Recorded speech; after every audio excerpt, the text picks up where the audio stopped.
உங்கள் தொழிலும் வேலையும் புது பொலிவு பெறும். வேலையை இழந்தவர்கள் மீண்டும் நல்ல வேலைக்கு செல்வீர்கள்.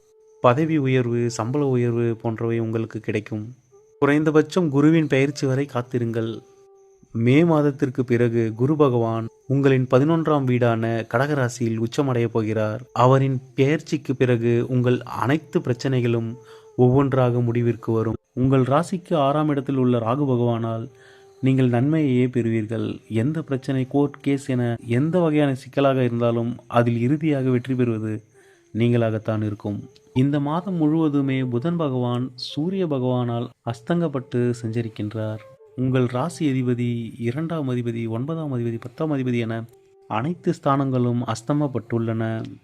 எனவே இந்த மாதம் எதிலும் கவனமாக இருங்கள். மனதில் இனம் புரியாத கவலைகள் வந்து மறையும். குழந்தைகளால் சில பிரச்சனைகளை சந்திக்க நேரிடும். வருமான இழப்பு மற்றும் வேலை இழப்பு ஏற்படவும் இந்த மாதத்தில் அதிக வாய்ப்புள்ளது.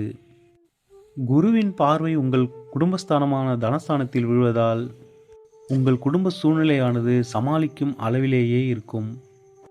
இந்த மாதம் பரிகாரமாக விஷ்ணு சகஸ்ரநாமத்தை ஜபம் செய்வது அல்லது கேட்பது மிகுந்த நன்மை அளிக்கும்.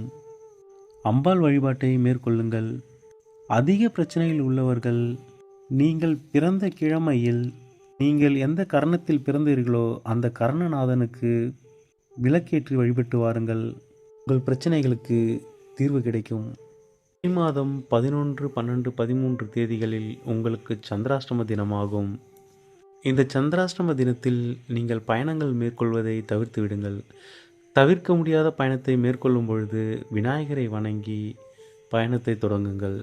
யாரிடமும் வாக்குவாதம் செய்யாதீர்கள்.